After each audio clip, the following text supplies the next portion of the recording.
Welcome to Man Does Tech, where I solve the problems you didn't even know you had.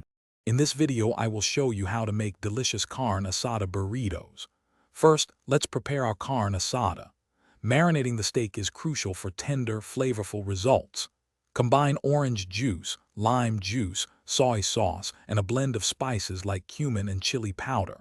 Let your steak soak in this flavorful mixture for at least 2 hours, or even better, overnight in the refrigerator. This step truly makes all the difference in achieving that authentic taste. Now that our steak is perfectly marinated, it's time to grill.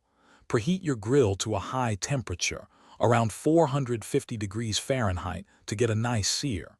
Cook the steak for about 3 to 5 minutes per side for a delicious medium rare.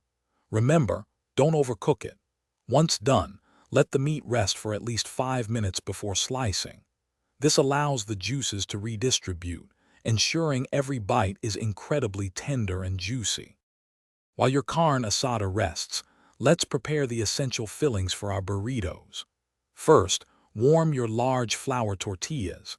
This makes them pliable and easy to roll without tearing. Next, whip up some fresh guacamole using ripe avocados, a squeeze of lime juice, and a pinch of salt. Don't forget the pinto beans, cooked until tender and seasoned with a touch of cumin and garlic for an extra layer of flavor. It's time for the best part, assembling your incredible carne asada burrito. Lay a warm, pliable tortilla flat.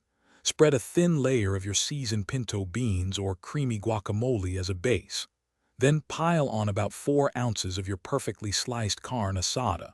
Add your favorite toppings like fresh salsa, shredded cheese, and a dollop of sour cream. Fold in the sides, then roll it up tightly from the bottom. Enjoy your masterpiece. Thanks for watching. If you found this helpful, don't forget to like and subscribe.